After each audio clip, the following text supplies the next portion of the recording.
तो आज मैं आपको एक अनोखी रहस्यमय कहानी सुनाऊंगा। अगर आप चैनल पर नए हैं तो अभी सब्सक्राइब कर ले तथा कहानी पूरा देखे। अंत में एक अनोखा रहस्य छुपा है। धन्यवाद। तो सुनिए, ये कहानी उस समय की है जब देवताओं और मनुष्यों के बीच एक महान कवि ऋषि, जिनका नाम काव्येश था, निवास करते थे।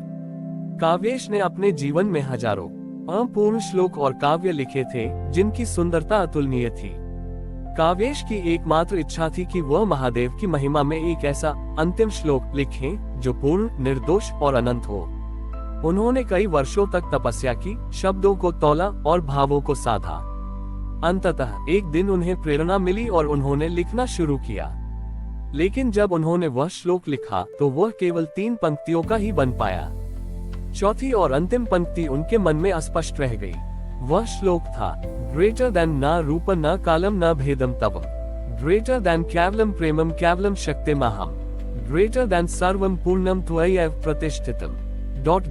ग्रेटर देन अर्थ, ना कोई रूप, ना समय, न भेद है तुम्हारा, केवल प्रेम है, केवल शक्ति हूँ मैं, सब कुछ तुम में ही प्रतिष्ठित है। चौथी पंक्ति के लिए उन्होंने वर्षों तक प्रयास किया।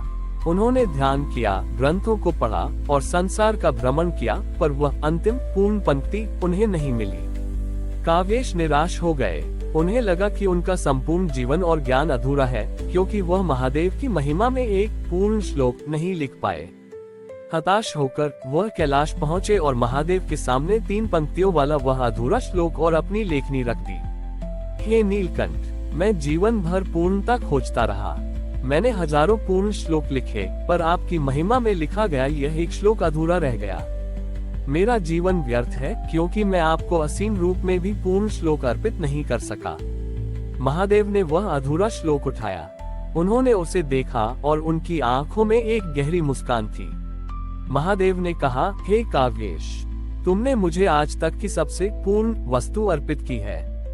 तुम्हारा भ्रम ये है कि पूर्णता हमेशा समाप्ति में होती है। महादेव ने चौथी पंक्ति की खाली जगह की ओर इशारा किया और बोले, वत्स, जो श्लोक समाप्त हो जाता है वह पूर्ण होता है, पर वह अनंत नहीं होता। अनंतता हमेशा अधूरेपन में वास करती है। महादेव ने समझाया, यदि तुम चौथी पंक्ति लिख देते तो वह श्लोक परिभाषित हो जाता, उसमें तुम्हारा ज्ञान समा जाता, पर सृष्टि के भविष्य का कोई स्थान नहीं बचता। तुमने इसे अधूरा छोड़ दिया। यह इसलिए नहीं हुआ क्योंकि तुम अज्ञानी थे, बल्कि इसलिए क्योंकि तुम्हारे हृदय ने ज्ञान की अंतिम सीमा को पहचान लिया कि ईश्वर की महिमा को किसी भी अंतिम शब्द में बांधा नहीं जा सकता। महादेव ने उस खाली जगह को अपने त्रिशूल से स्पर्श किया। उस खाली जगह पर कोई शब्द नहीं लिखा गया, बल्कि एक अदृश्य झिलमिलाता शून्य अंकित हो गया। महादेव ने कहा, ये शून्य ही तुम्हारे श्लोक की चौथी और सबसे पूर्ण पंक्ति है। ये शून्य इस बात का प्रतीक है कि मेरी महिमा अनंत है। इसे हर युग का कवि अपने नए भाव, अपनी नई तपस्या से भरेगा। तुम्हारा अधूरा श्लोक अब अनंत श्लोक बन गया है। अब यह एक ऐसा श्लोक है जो परिभाषित नहीं है, बल्कि हमेशा गतिशील है। काव्येश का हृदय बोध से भर गया।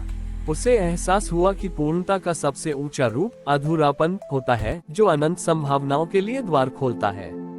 उसने सीखा कि जीवन का सबसे बड़ा सत्य किसी निष्कर्ष या समाप्ति में नहीं, बल्कि निरंतर चलते रहने में है।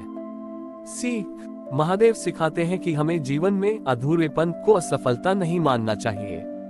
वास्तविक अनंतता और पूर्णता तब प्राप्त होती है जब हम अपने कर्मों, ज्ञान या जीवन को जानबूझकर समाप्त करने के बजाय उसे अधूरा छोड़ देते हैं, ताकि वह नए अर्थों और अनंत संभावनाओं के लिए खुला रहे। महादेव से ज्ञान प्राप्त करने के बाद कवि ऋषि काव्येश कैलाश से लौटे। उन्होंने सीखा था कि अधूरापन ही अनंतता का प्रतीक है और उनके 3 पंक्ति वाले श्लोक की खाली चौथी जगह शून्य ही उसकी सबसे पूर्ण अभिव्यक्ति है। काव्येश अब पूर्णता की तलाश में नहीं थे, बल्कि वे अपने ज्ञान को आगे बढ़ाने में लीन हो गए।